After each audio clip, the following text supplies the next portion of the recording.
analisis design kedua. And then you dapat, and then bila you dah buat analisis ni rasa macam okay, dia design tu ni lagi okay. Dia punya temperature range, dia punya distribution colours kat sini yang you tengok. Okay. So maknanya kalau kat sini kalau you tengok, dia punya biru ni which is the cooling surface. Yang ni temperature paling rendah lah, yang sejuk. Yang ni yang hot. Sebab yang kat bawah ni yang ada kepada power supply tu. Okay. So heat akan start daripada bottom bawah ni.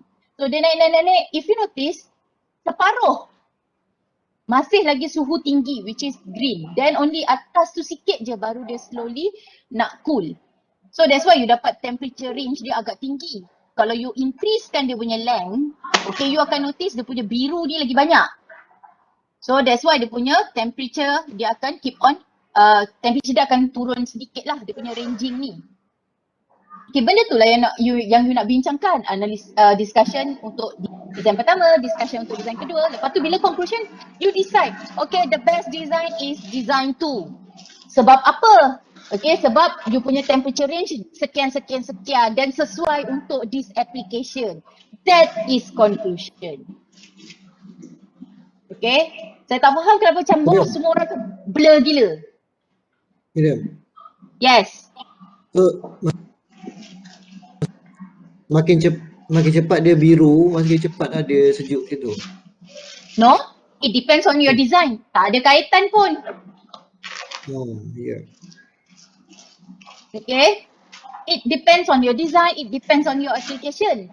Asal mestinya bila makin cepat dia biru, you punya cooling tu bagus. You kena tengok juga pada berapa nilai H, affecting dia. Sebab sekarang ni case untuk yang video ni dengan you punya condition different. Dia punya nilai H dia berapa je, 20 je tak salah saya dia insert.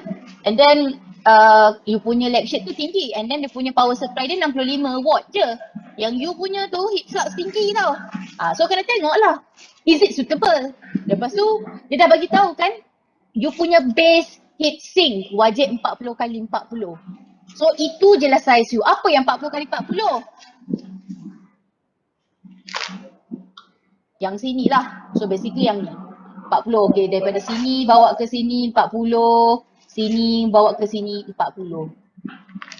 Okay, itu size yang dia nak. Because this is the reference given in the assignment punya sheet. 40 kali 40 kan? So terpulang lah. Apa yang membezakan you punya design macam ni lah. Yang heatsink ni, yang louver ni ikut suka you lah. Macam ni dia buat tegak je. Tiba-tiba you nak buat 40 kali 40. Contoh, let's say lah you buat, okay, this is 40 times 40. Lepas tu you punya plane tu let's say lah menyengit macam ni. Satu menyengit, condong. Ni pun condong.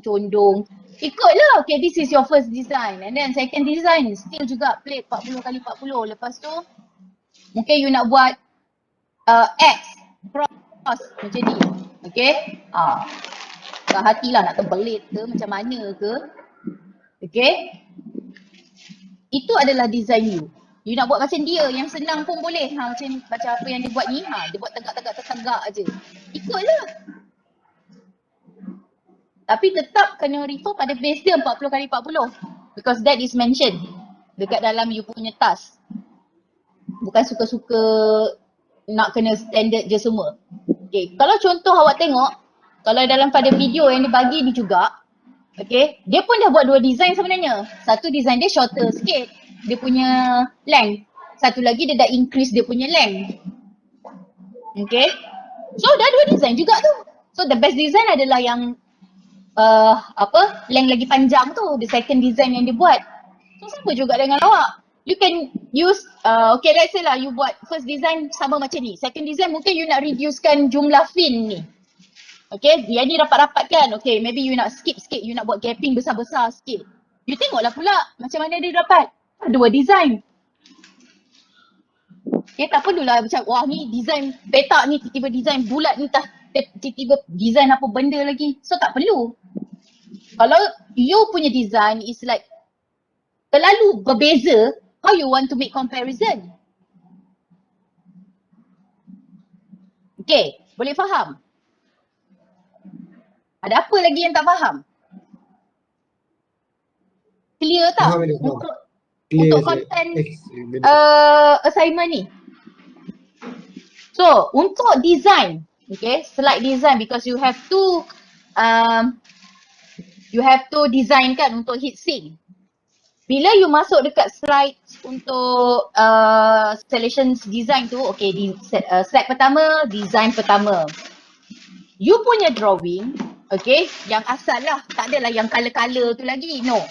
You kena buat dalam bentuk 3D together with dimension. Berapa dia punya tapak base, letaklah dimension kat drawing tu. You belajar AutoCAD dulu dah kan. Bila you buat technical drawing, celah mana technical drawing kalau tak ada dimension? You have to include dimension in your drawing. Okay, letaklah dimension. You nak letak pandangan depan, pandangan sisi, pandangan atas, terpulang. That is proper technical drawing. Okay.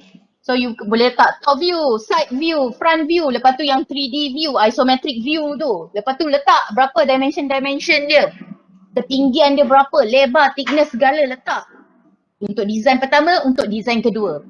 That will be untuk slide design. Okay. Slide analysis macam saya cakap tadi tu lah. Berapa H yang you bagi, berapa power you bagi, okay. Berapa apa-apa segala-segala tu. Lepas tu yang tepek gambar yang color-color tadi tu. That is analysis. Kalau you tepek balik gambar kosong, you tak buat analisis lah tu. Bila you dah buat analisis, maknanya you dah dapat dah results. Yang you dapat color-color tu, itu results yang you dapat lah. Okay, lepas tu dengan temperature ranging dia tu berapa. Masuk discussion nanti baru you cerita, apa pasal ni dapat benda macam ni apa pasal dapat macam ni. Sesuai ke nak pakai dekat aplikasi yang you duk fikir-fikir kan ni. So kat introduction apa you nak cerita? Ceritalah function heatsink apa. Sebab tu saya suruh awak tentukan kat mana you nak guna heatsink ni. Sebab you boleh cerita. Contoh kalau dalam video tu dia aplikasi CPU, dia boleh cerita lah. Okay, CPU you running all electronic component kat dalam tu semua generate heat. You nak reduce the heat. Okay, so you ada fan lah, you ada segala nak helps to eliminate all the excess heat. Kalau tak meletup lah you punya CPU. Okay, so benda tu lah you nak cerita dekat introduction. Okay, macam mana heatsink ni function, apa fungsi dia, apa konsep heat transfer yang involved dekat dalam heatsink ni. Okay, basically general theory related to heatsink. Then further discussion tu baru you nak cerita detail-detail tu semua masuk dekat discussion. Kenapa jadi ni, apa reason dia. Okay, conclusion nanti macam tu je. Which one is the best design? Okay, then you state lah. Okay, let's say lah I choose the second design because of higher the length, okay, lower the temperature range distribution. Okay, and then also, okay, these designs, okay, can handle the heat being generated from the power supply, etc. Apa benda tu semua lah. Conclusion tak perlu banyak, cukup 2-3 point cukup. Okay, dan tak perlulah bagi tahu objektif tercapai, berjaya buat, no, that is not conclusion. Okay, conclusion basically you kena conclude balik daripada apa yang you dapat daripada eksperimen tu. Okay, so data dia apa, itu yang you kena bagi tahu, cerita balik tapi in a short like summary, ringkas sahaja. Sebab detail dia boleh baca dekat discussion. Okay, boleh faham?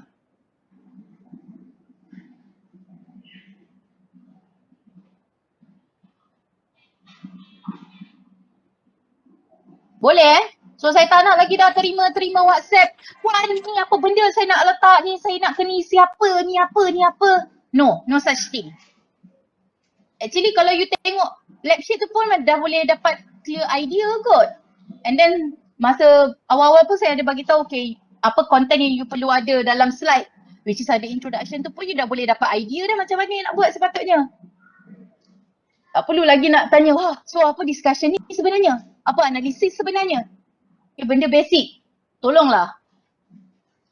Dah nak masuk tahun 3 dah. Alright. So, make sure, okay. Video 10 minit lah. Kalau you 10 minit, berapa-berapa second lagi saya masih boleh terima. Tapi kalau dah tiba sampai 13 minit, 14 minit, dah berlebih-lebih minit tu, okay, I akan tengok video tu up until 10 minutes only. Lepas tu markah pada untuk video tu, okay, untuk timing, saya akan letak lah tak menepati masa because we set the time 10 minutes, so 10 minutes lah. So kalau 9 minutes, 9 minutes something, okay, it's still acceptable. Tapi kalau tiba sampai kau 5 minit je ke, 6 minit je ke, itu pun sama. Submit the range. Okay, jangan habis terlalu cepat, janganlah pula melirik-lirik terlalu panjang. Okay, cukup 10 minit within that plus minus berapa-berapa seconds tu, okay, it's still acceptable. Beyond that, sorry, saya tak terima. Okay. So, slides kena submit dekat dalam Ulearn. The 10 pages slide tadi tu lah. Okay, video YouTube dekat you punya YouTube channel ke apa ke. Okay, nanti I akan tengok pada you punya slide and then I click the link. Okay, so baru I akan tengok dia punya video. Alright, any more questions? Clear tak?